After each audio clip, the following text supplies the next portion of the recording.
My child added themselves to my deed without my knowledge. The certified letter arrived on a Tuesday morning at 9:47 a.m., and with it, my entire world collapsed. I'd been watering my late wife Margaret's roses when the postal worker knocked, the same roses she planted 32 years ago when we first bought this little ranch house on Maple Street. My hands were still damp with soil when I signed for the envelope, curious but not concerned. At 67, most official mail is either Medicare updates or solicitations I can ignore. This wasn't either of those things. Notice of intent to partition real property, the header read in bold, unforgiving letters.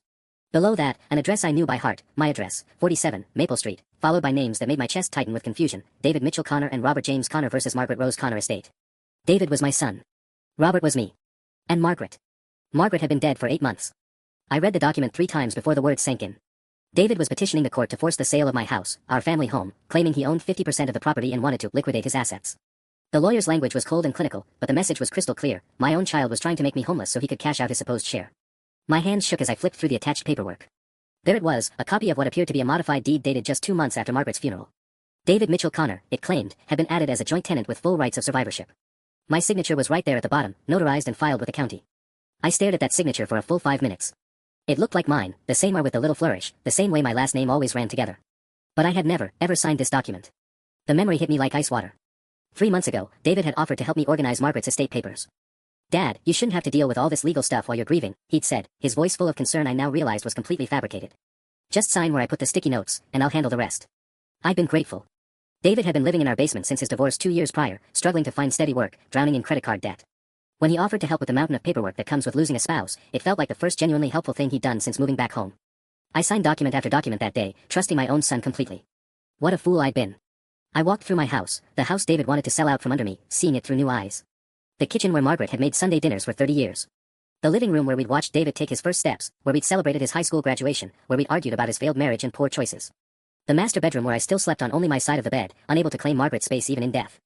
Every corner held memories that David apparently valued at exactly $0. From the basement, I could hear the television blaring some daytime talk show. David was down there right now, probably thinking he was so clever, so entitled to half of everything my marriage had built. He had no idea I'd received the papers yet. That gave me an advantage I intended to use. I needed proof, and I needed it fast. My first call was to Patricia Hendricks, the estate attorney who'd helped us set up our wills 5 years ago. Her secretary tried to schedule me for the following week, but I wasn't having it. "This is an emergency," I said, my voice steadier than I felt. "Tell Patricia that Robert Connor needs to see her today about fraudulent documents involving his deceased wife's estate." The word fraudulent got me a 3:30 p.m. appointment. While I waited, I did what any parent facing betrayal does, I went looking for evidence. David had left for one of his mysterious job interviews around noon, taking his beat-up Honda and leaving me alone in the house. I knew I had maybe 2 hours before he returned. Margaret's home office had become my command center since her death. She'd been the organized one, keeping meticulous records of every financial transaction, every document, every receipt. If David had forged my signature, there would be traces somewhere. I started with the filing cabinet. Margaret had labeled everything: insurance, medical, house documents, taxes by year. The house documents folder should have contained our original deed, the mortgage papers from 1991, and the refinancing documents from 2008 when we'd paid everything off early. The original deed was there, showing only Margaret Rose Connor and Robert James Connor as joint tenants. But there was something else, a letter from Pinnacle Title Company dated 3 months ago, thanking us for choosing their services for our recent property transfer needs. I'd never heard of Pinnacle Title Company. My blood pressure spiked as I kept digging. There was a photocopy of a cashier's check for $847.50 made out to Pinnacle Title, dated the same day as David's helpful paperwork session. The memo line read, "Deed Modification Services. $847. That's what it cost my son to steal half my house." But the smoking gun was in Margaret's desk drawer, a small notebook where she'd written down every password, every account number, every piece of financial information we'd ever needed.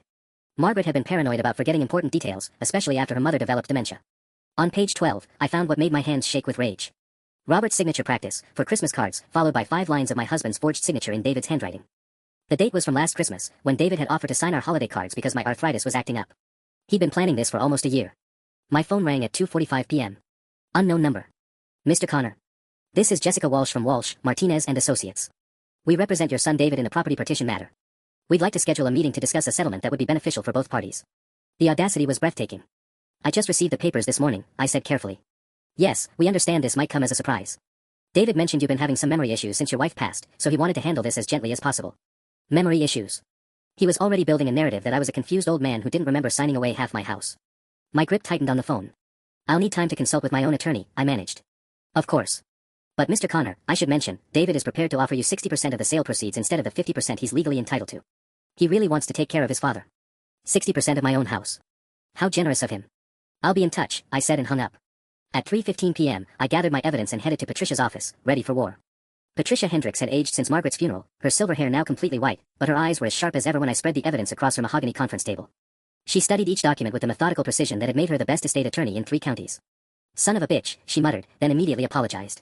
Sorry, Robert. But this is one of the most brazen cases of deed fraud I've seen in 35 years of practice. She held up the forged deed modification to the light, examining the notary seal. This is sophisticated work.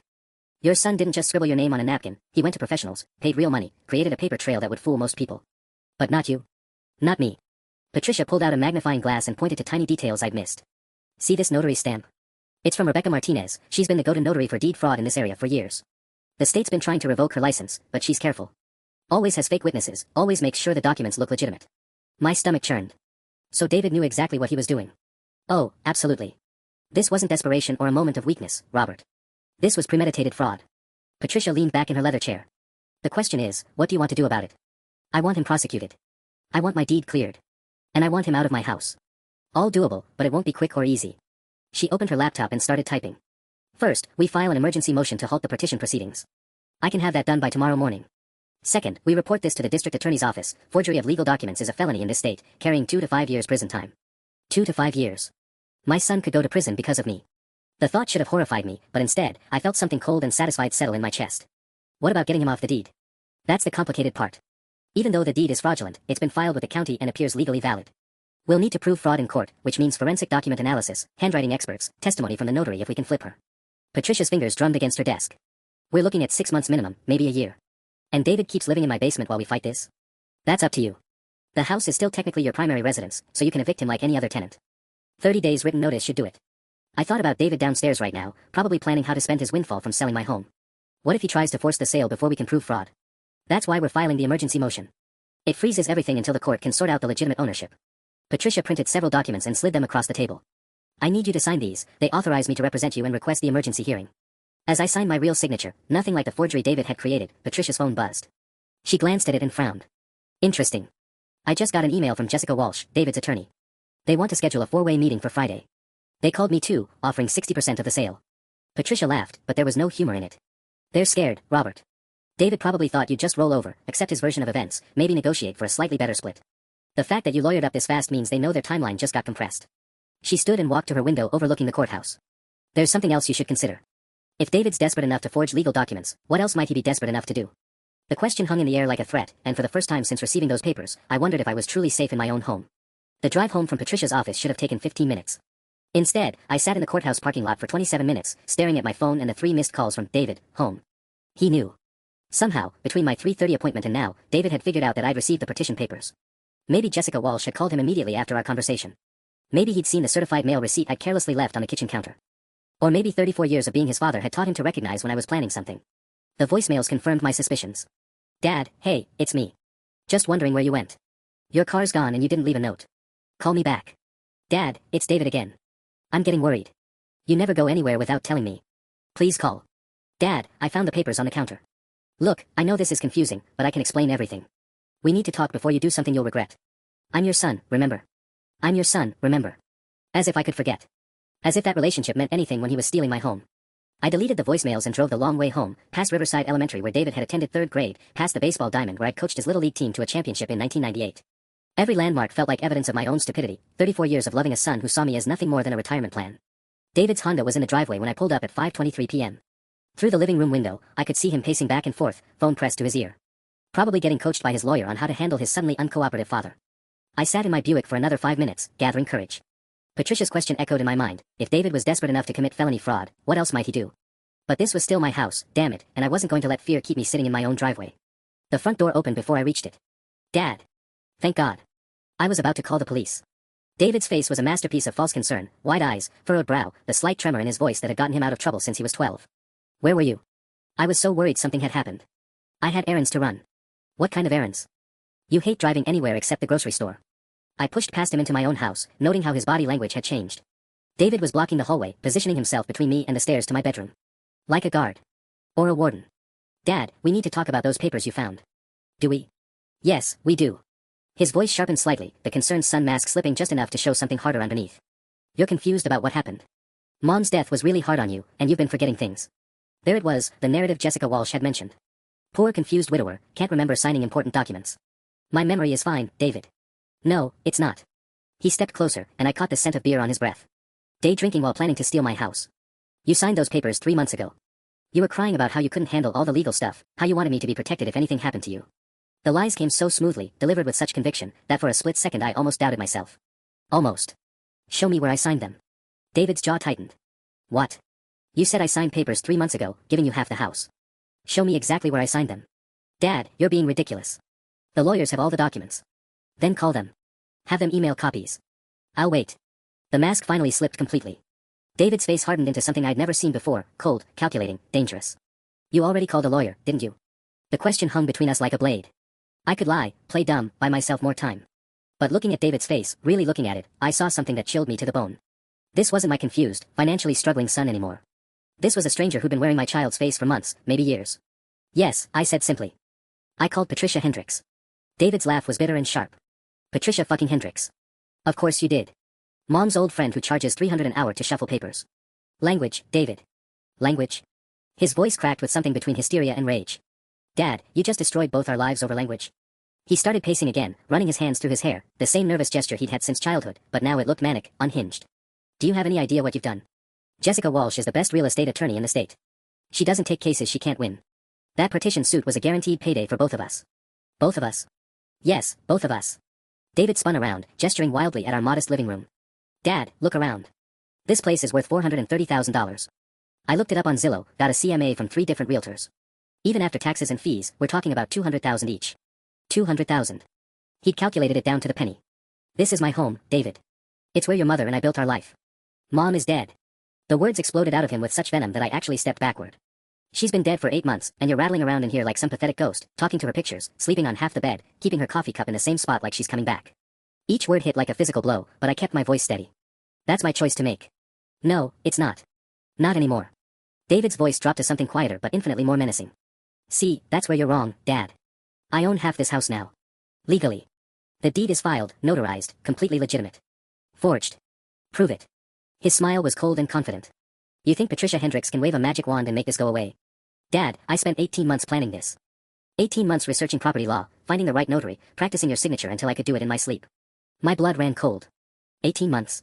Started right after Mom got her diagnosis. Stage 4 pancreatic cancer, remember? 6 months to live, they said. I knew what was coming. David's voice was matter-of-fact now, like he was discussing the weather. I knew you'd be emotional, vulnerable, easy to manipulate. I just had to wait for the right moment. The room spun slightly. He'd been planning this while Margaret was dying.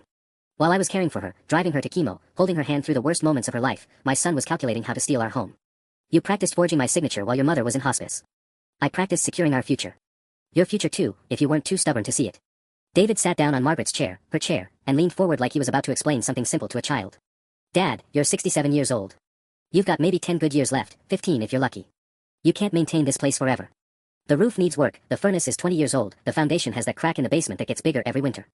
He was right about the house's problems, which somehow made everything worse. $200,000 in your bank account means assisted living in a nice facility. It means healthcare. It means dignity when you get old and sick like Mom did.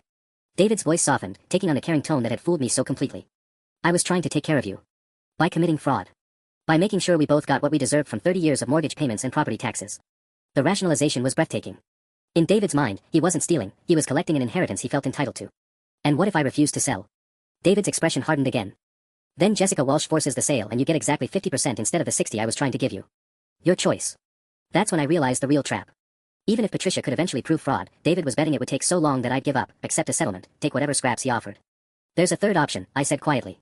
Which is criminal prosecution. Forgery carries 2 to 5 years in state prison. For the first time since I'd walked into the house, David looked genuinely afraid. The color drained from David's face like someone had pulled a plug. For several seconds, he just stared at me, his mouth slightly open, processing what I'd just said. When he finally spoke, his voice was barely above a whisper. You wouldn't. Wouldn't I? He shot to his feet, nearly knocking over Margaret's reading lamp. Dad, I'm your son. Your only child. You'd send me to prison over a house. You'd steal from your grieving father over money. David started pacing again, but this time it was different, frantic, desperate. It's not stealing. Jesus Christ, I live here too. I've been paying rent, helping with groceries, maintaining this place while you sat in that bedroom feeling sorry for yourself. $200 a month isn't rent, David. It's barely enough to cover utilities.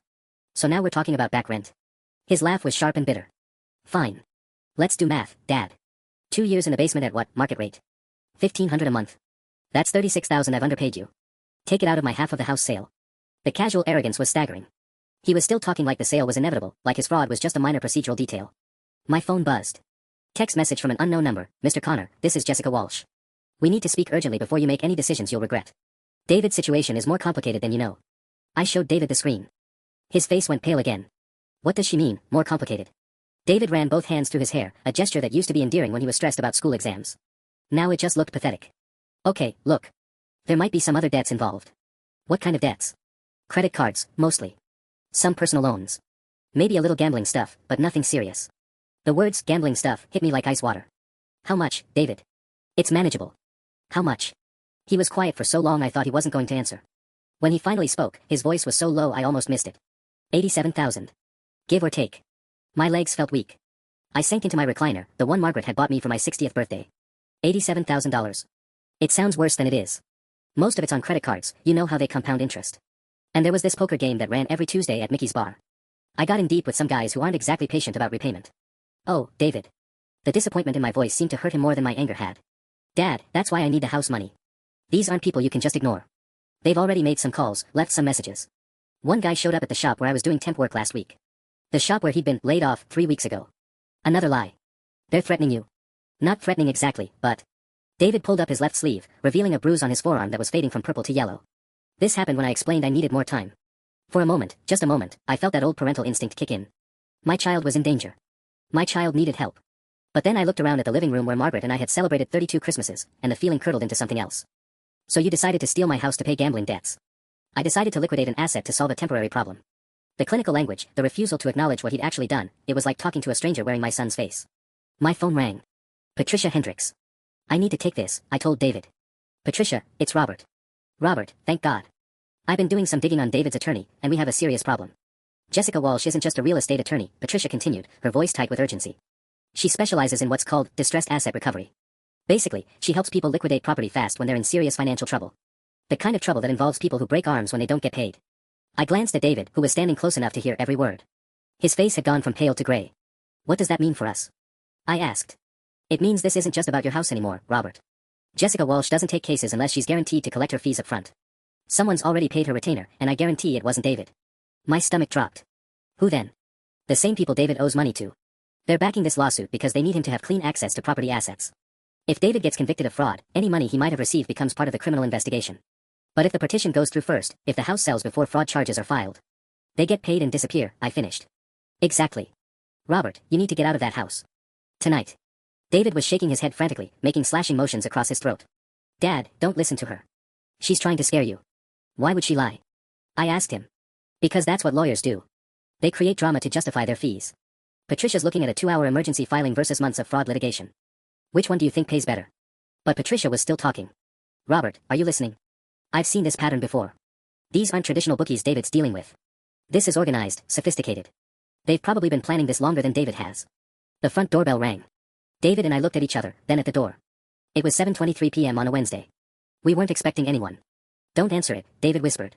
The bell rang again, followed by 3 sharp knocks. Robert? Patricia's voice was tinny through the phone speaker. What's happening? Someone's at the door. Don't answer it. Is there a back exit? The knocking came again, more insistent. Then a voice, muffled through the door but clearly audible, David Connor. This is process service. We need you to sign for some documents. David's face went white. They found me. Who found you? The court. There's a civil judgment against me from the casino. 43,000 plus interest. His voice cracked. I thought I had more time. More knocking, then the sound of footsteps around the side of the house. They were checking for other exits. Robert, Patricia's voice was sharp now, cutting through my growing panic. Listen to me carefully. Do not sign anything. Do not let David sign anything. And do not let anyone into that house. Through the kitchen window, I could see a figure with a flashlight examining the back door. 2 men, maybe 3. Process servers didn't usually travel in groups. Dad, David grabbed my arm, and I could feel him trembling. I'm sorry. I'm so fucking sorry. I never meant for it to get this bad. How bad is it, David? Everything. Right now. He took a shuddering breath. The credit cards are maxed. The personal loans are in default. The casino judgment is 43,000. And there's. His voice broke. There's another 20,000 to some guys from Atlantic City who don't exactly file paperwork. $150,000. My son owed $150,000 to people who were currently surrounding my house. The knocking stopped. Then I heard something that made my blood freeze, the sound of someone trying the basement door. The door that led directly to David's living space. The door that David always left unlocked. They're coming in, I whispered. David was already moving toward the stairs. We have to go. Now. Robert? Patricia's voice was distant now, the phone forgotten in my shaking hand. Robert, what's happening? From downstairs came the unmistakable sound of the basement door opening. I grabbed the cordless phone in David's arm, pulling him toward the back of the house as heavy footsteps echoed from the basement stairs. Patricia's voice was still crackling through the speaker. Robert. Talk to me. We're trapped, I whispered into the phone. They're in the basement. How many exits? Front door, back door through the kitchen, and a sliding door from the master bedroom to the patio. David was hyperventilating beside me. Dad, these aren't process servers. Process servers don't break into houses. The footsteps were getting closer, accompanied by voices I couldn't quite make out. At least 2 men, maybe 3, moving through David's basement apartment with the casual confidence of people who'd done this before. Robert, Patricia's voice was crisp with authority, I'm calling 911 right now. Keep this line open and get to your car if you can. The car keys are on the kitchen counter, I whispered, pointing toward the very room we'd have to cross to reach the back door. Fuck the car, David hissed. We go through your bedroom, over the back fence, cut through the Henderson's yard to Oak Street. At 67 with arthritic knees, I wasn't climbing any fences. But before I could argue, the basement door at the top of the stairs opened. David Connor. The voice was surprisingly professional, almost friendly. We know you're up there, son. We just want to talk about bringing your account current. David pressed himself against the hallway wall, shaking his head at me frantically. Sweat was pouring down his face despite the cool October evening. Mr. Connor, the voice continued, we understand your son has been having some financial difficulties. We're here to help resolve that situation. They knew I was here too. Of course they did, Patricia had been right about this being planned far in advance.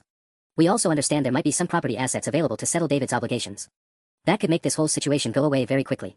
The phone in my hand crackled. Robert, Patricia whispered, police are dispatched. 8 minutes out. Do not engage with these people. Through the kitchen window, I could see another figure in the backyard, smoking a cigarette and watching the sliding door. We really were trapped. David, I whispered, how much did you tell them about the house? His face crumpled. Everything. The deed, the partition lawsuit, the estimated sale price. Dad, they've been planning this for months. Jessica Walsh isn't just my attorney, she's their attorney too. The footsteps were at the top of the basement stairs now. I could hear them moving through my kitchen, opening cabinets, the refrigerator door squeaking on its hinges. Making themselves at home. Gentlemen, the friendly voice called out, we found some very interesting documents down in David's room. Looks like there's a property dispute that needs resolving. They'd found David's copies of the forged deed. Mr. Connor, the elder Mr. Connor, we'd like to propose a business arrangement that could benefit everyone involved. My phone buzzed with a text. Unknown number, check your email. Time-sensitive offer. JW. Jessica Walsh was coordinating with them in real time. Dad, David grabbed my shoulder, there's something else I didn't tell you. The deed I filed. It doesn't just give me half ownership. It includes a clause that if either owner dies or becomes incapacitated, full ownership transfers to the survivor. The words hit me like a physical blow. What are you saying? I'm saying these people don't just want to force a sale, Dad. They want to make sure there's no legal complications afterward. From the kitchen came the sound of chair legs scraping against linoleum. They were settling in for a long conversation. The email from Jessica Walsh contained 3 attachments and a message that made my hands shake. Mr. Connor, David's associates have authorized me to make a final offer.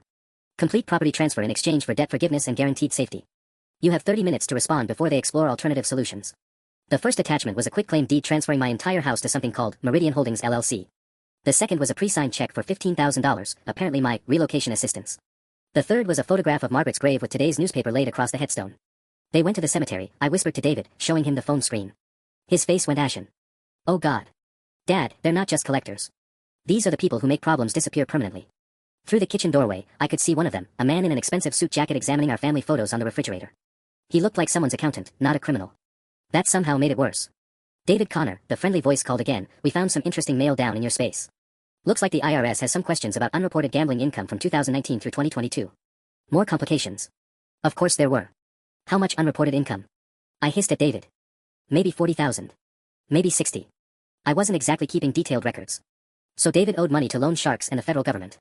The IRS lien alone could tie up any house sale for years, which explained why these people needed a clean transfer tonight. My phone vibrated with another call.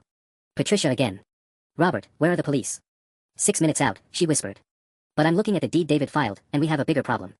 The ownership transfer clause he mentioned. It's not just about death or incapacitation.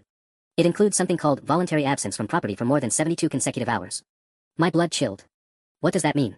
It means if you leave this house for 3 days, voluntarily or otherwise, David automatically becomes the sole owner. No court involvement, no probate, nothing. The trap was even more sophisticated than I'd imagined. Force me out tonight, keep me away for 72 hours, and the house belonged to David free and clear. Then Jessica Walsh could process the sale to Meridian Holdings, David's debts disappear, and I'm left with nothing but a useless criminal fraud case against a son who no longer owns any assets to recover. Brilliant, I had to admit, even as it destroyed me. From the kitchen came the sound of my coffee maker being turned on. They weren't just occupying my house, they were making themselves comfortable. Mr. Connor, the voice was getting impatient now, we really do need to speak with you. David's debt has been accumulating penalty interest at 18% weekly. We're now looking at approximately $200,000 total obligation. 200,000. Exactly what David expected to clear from selling the house.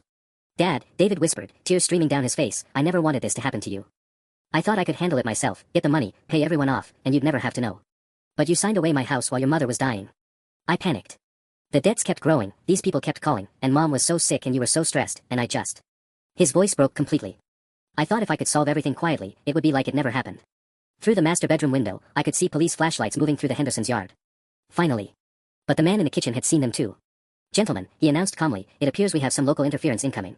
Time to conclude our business. The sound of rapid footsteps told me all three men were moving toward the hallway where David and I were hiding. Dad, David grabbed my arm, whatever happens, I need you to know I never meant for you to get hurt. The footsteps stopped just around the corner. The hallway went dead silent except for the sound of my own heartbeat thundering in my ears. 3 sets of footsteps had stopped just around the corner, and I could hear the soft murmur of voices conferring in whispers too low to make out.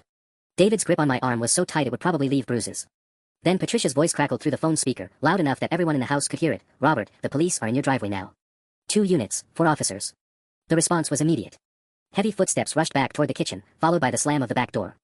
Through the window, I caught a glimpse of 3 figures sprinting across my backyard toward the fence line, moving with the practiced efficiency of people who'd made similar exits before. Police. Anyone in the house, make yourself known. I'd never been so happy to hear those words in my life. In here. I called out, my voice cracking with relief. Robert Connor, the homeowner. I'm in the hallway with my son. It took 27 minutes to explain the situation to Officers Martinez and Thompson. David sat slumped in Margaret's chair, looking like he'd aged 10 years in the past hour, while I laid out the whole story, the forged deed, the gambling debts, the men who just fled through my backyard. Officer Martinez, a woman in her 40s with sharp eyes and graying temples, took meticulous notes while her partner walked through the house documenting signs of forced entry.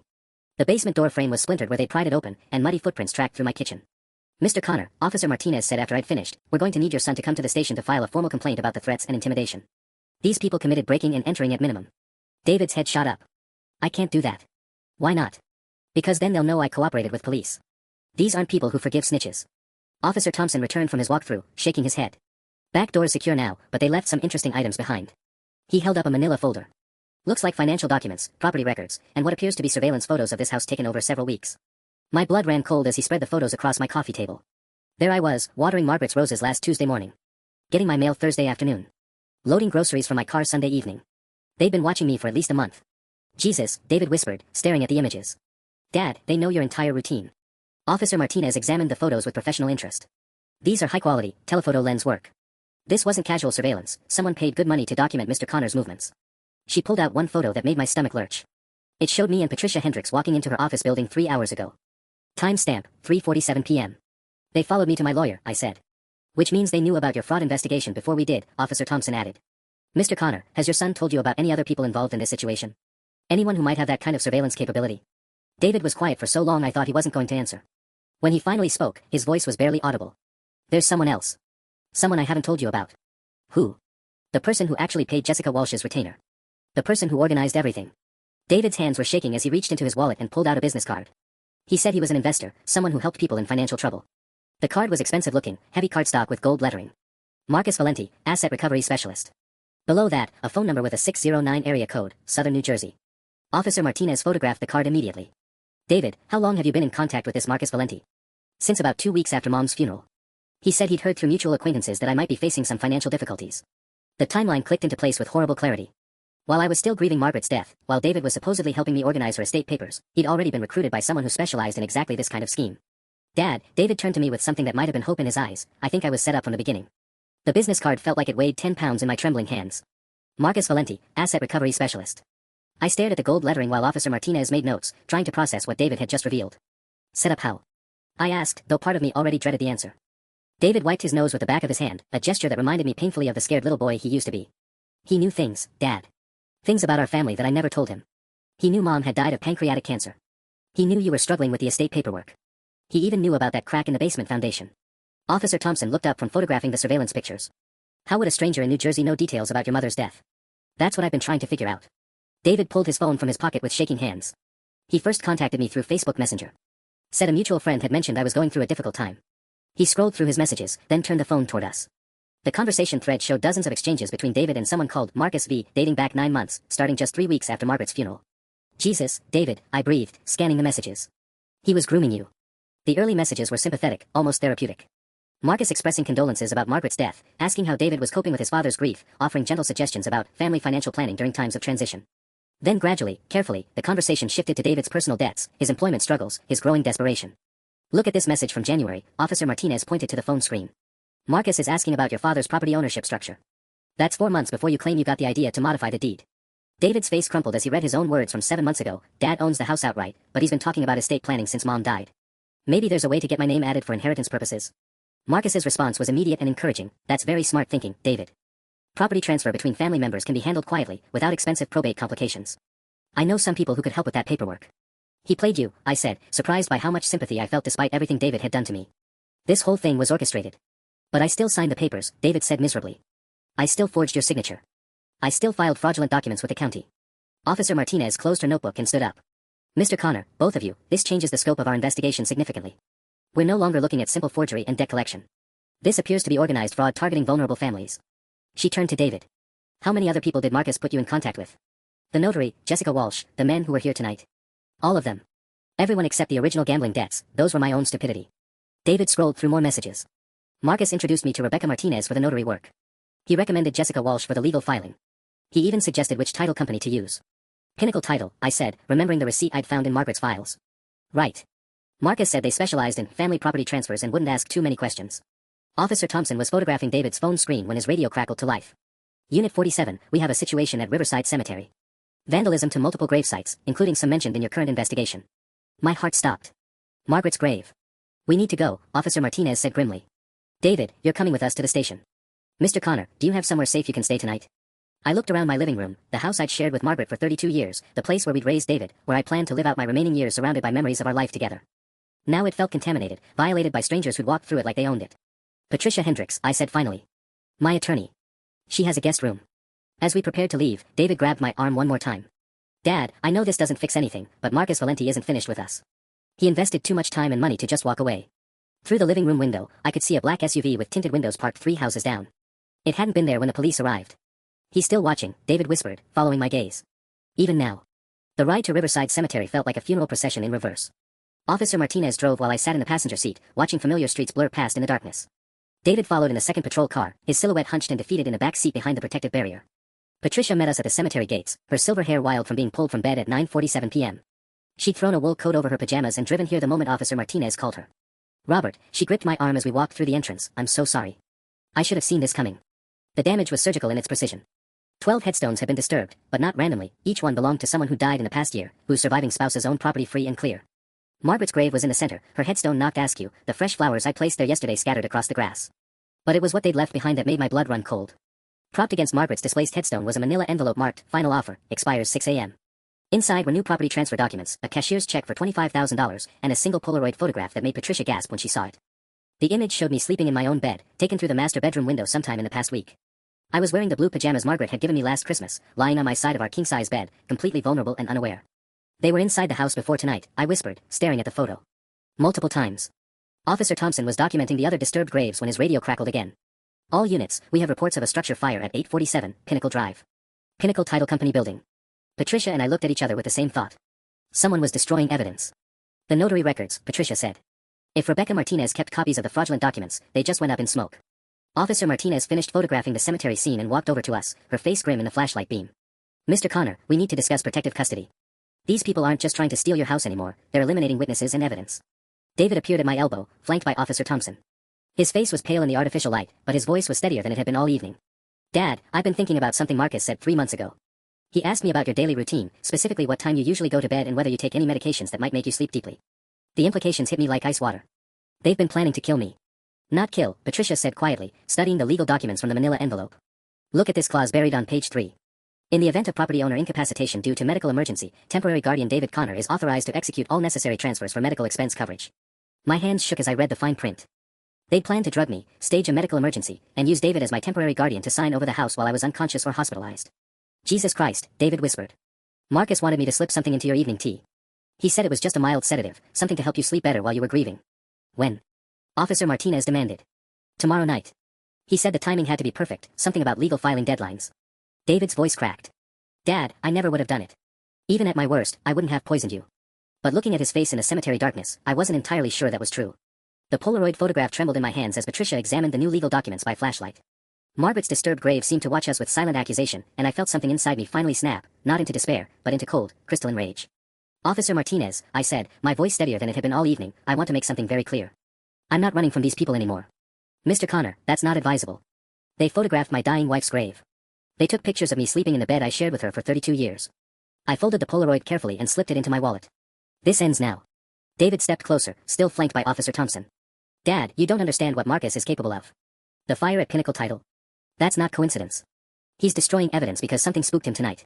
What spooked him? Patricia looked up from the documents, her expression sharp with realization. The emergency injunction I filed this afternoon. It wasn't just about stopping the partition sale, it triggered an automatic fraud investigation by the county recorder's office. Officer Martinez's radio crackled, Unit 23, we have confirmation on the Pinnacle Title fire. Accelerant used, definitely arson. Building's a total loss. Rebecca Martinez? I asked. Missing since 6 p.m. today. Her neighbors saw her leave with 2 suitcases and a man in an expensive suit. The pieces clicked together in my mind with horrible clarity. Marcus Valenti wasn't just eliminating evidence, he was eliminating people who could testify about the forged documents. The notary was already gone. Which meant David and I were next. There's something else, David said quietly, pulling out his phone. Marcus texted me 20 minutes ago. The message was brief but chilling. David, your father's stubbornness has created complications. Meet me at the usual place in 1 hour. Come alone, or his situation becomes permanent. The usual place? Officer Martinez asked. Mickey's Bar on Route 18. Where the poker games happened. David's voice was barely audible. It's closed for renovations, has been for 2 weeks. Perfect place for a private conversation. Officer Thompson finished documenting the cemetery scene and joined our huddle. We're dealing with organized crime at this point. Mr. Connor, protective custody isn't optional anymore. What about bait? I asked. Everyone stared at me. Marcus Valenti expects David to show up at Mickey's Bar in 45 minutes. What if he does, with backup? Absolutely not, Patricia said immediately. Robert, you're a 67-year-old grieving widower, not an undercover police officer. But I'm the one they really want. David's just the weapon they're using to get to my house. I looked at Officer Martinez. How many other families has Marcus Valenti done this to? How many other sons has he manipulated into forging their parents' signatures? The question hung in the cemetery air like fog. Officer Martinez exchanged glances with her partner. We'd need state police involvement, she said finally. FBI potentially. This crosses state lines. David's phone buzzed again. Another text from Marcus, your father has 37 minutes to reconsider his position. After that, his daily routine becomes permanently disrupted. The threat was specific enough to make my skin crawl. They knew I walked to the mailbox every morning at 8:15. They knew I watered Margaret's roses every Tuesday and Friday at 9:30. They knew exactly when and where to find me. Officer Martinez, I said, making a decision that would have terrified me 6 hours ago, make your calls to state police. But we're doing this tonight. Margaret's headstone caught the flashlight beam, and I swore I could hear her voice, give them hell, Robert. The sting operation took shape in the parking lot of Riverside Cemetery, coordinated through a series of rapid phone calls between Officer Martinez and what seemed like half the law enforcement agencies in New Jersey. By 10:43 p.m., we had state police detectives, an FBI task force specialist, and enough surveillance equipment to monitor a small city. Detective Sarah Chen from the State Police Financial Crimes Unit spread a map of Mickey's Bar across the hood of her unmarked sedan, pointing out sight lines and exit routes with military precision. Mr. Connor, I want to be absolutely clear about the risks, she said, her voice crisp with authority. Marcus Valenti isn't just some small-time con artist. We've been tracking his organization for 18 months across 4 states. Elderly property owners in Pennsylvania, Delaware, Maryland, same pattern every time. How many families? I asked. 43 confirmed cases. Combined property value of approximately $12 million. She pulled out a tablet showing surveillance photos of Marcus, a well-dressed man in his 50s with silver hair and the kind of face you trust with your retirement planning. He targets recent widows and widowers specifically, uses their adult children as unwitting accomplices. David was sitting in the back of Officer Thompson's patrol car, his head in his hands. Through the window, I could see his shoulders shaking. The children never know they're being manipulated, Detective Chen continued. Marcus is a clinical psychologist by training. He knows exactly which emotional buttons to push, how to make desperate people believe they're making rational decisions. Patricia appeared at my elbow with 2 cups of coffee from the 24-hour gas station across from the cemetery. Robert, you don't have to do this. We have enough evidence now to prosecute David's case and investigate Marcus separately. What about the other families? The ones who don't have attorneys like you. I accepted the coffee gratefully, surprised by how steady my hands were. Detective Chen, what usually happens to the parents in these schemes? Her pause was answer enough. Marcus doesn't leave loose ends, she said finally. In Pennsylvania, a 71-year-old man named William Kozlowski tried to fight back when his daughter was manipulated into transferring their family farm. 2 weeks later, William died in what appeared to be a home invasion robbery. Appeared to be. Security cameras mysteriously malfunctioned. Nothing actually stolen except the deed documents. Very clean, very professional. My phone buzzed with a text from an unknown number. Mr. Connor, this is Marcus Valenti. I believe we should meet face to face to discuss David's situation. Mickey's Bar, Route 18, 15 minutes. Come alone and this ends quietly. FBI Agent Rodriguez, a compact man in his 40s, read the message over my shoulder. He's getting desperate. Changing the timeline, demanding you show up instead of David. Which means the plan is working, Detective Chen added. But Robert, if you walk into that bar, there's no guarantee you walk out. David knocked on the patrol car window, gesturing for me to come over. Officer Thompson opened the door, and my son stepped out looking like he'd aged a decade in the past hour. Dad, I need to tell you something else. Something I should have mentioned earlier. His voice was hoarse from crying. Marcus didn't just manipulate me into forging the deed. He has recordings. My stomach dropped. What kind of recordings? Phone calls, video calls, in-person meetings at Mickey's bar. Hours of me talking about you, about Mom's death, about your daily routines. David's hands were shaking again. He has me on tape saying things like, Dad's been really confused since Mom died, and sometimes I wonder if he's developing dementia. The full scope of Marcus's plan crystallized with horrible clarity. Even if David recanted everything, even if we proved the deed was forged, Marcus had hours of recorded testimony from my own son questioning my mental competence. He's been building an incompetency case against you for months, David whispered. Dad, even if we stop the property transfer, he can still get you declared unfit to manage your own affairs. Detective Chen's radio crackled. Unit Alpha, suspect vehicle approaching Mickey's bar. Black Mercedes SUV, New Jersey plates. Marcus Valenti had arrived early. The confrontation at Mickey's bar lasted exactly 17 minutes, but it felt like a lifetime compressed into the space between heartbeats. Marcus Valenti was everything Detective Chen had described, silver-haired, expensively dressed, with the kind of calm confidence that came from years of manipulating grieving families. He sat alone in a corner booth of the closed restaurant, sipping coffee like he was conducting a normal business meeting instead of orchestrating elderly abuse across 4 states. Mr. Connor, he said as I walked in, flanked by undercover officers posing as my concerned relatives, I'm sorry we're meeting under such stressful circumstances. Through my hidden microphone, I could hear Detective Chen's voice in my earpiece, keep him talking about the other families. You've done this before, I said, sliding into the booth across from him. How many other sons have you convinced to betray their parents? Marcus smiled, the expression never reaching his eyes. I prefer to think of it as helping families unlock generational wealth during times of crisis. Your son David was drowning in debt, Robert. I threw him a lifeline. By teaching him to forge my signature. By showing him legal options he didn't know existed. Marcus pulled out his phone, scrolling to a recording app. Would you like to hear what David really thinks about your mental state since Margaret's death? The audio that played was devastating, my own son's voice, recorded 3 months ago, describing me as increasingly confused, forgetting important conversations, maybe showing early signs of dementia like Mom did before the cancer diagnosis. Each word felt like a knife, but I forced myself to remember David's terrified face in the cemetery. Marcus had manipulated a desperate, grieving young man into saying things he'd never meant. Touching, isn't it? Marcus's smile widened. Juries find adult children very credible when they express concern about aging parents. Especially when there's documentation of erratic financial decisions. What erratic financial decisions? Well, you're about to make one. He slid a single sheet of paper across the table, a power of attorney document giving David full control over my finances and property. Sign this, and everyone walks away happy. Refuse, and we explore other options. Through my earpiece, Detective Chen's voice was urgent, we have enough. Signal for extraction. But I wasn't finished. Tell me about William Kozlowski in Pennsylvania. Marcus's confident expression flickered for just a moment. I'm sorry, I don't know that name. 71-year-old widower. Refused to cooperate with your property transfer scheme. Died 2 weeks later in a home invasion that stole nothing but deed documents. Tragic. But I failed to see what that has to do with our situation. I leaned forward, my voice dropping to barely above a whisper. Here's what's going to happen, Marcus. You're going to tell me about all 43 families. Every name, every property, every dollar you've stolen from grieving parents. And then you're going to help us recover what you can. He laughed, a sound like breaking glass. Or what, Robert? You'll have me arrested. With what evidence? Your son forged those documents, not me. Your son owes the gambling debts. Your son contacted me for help.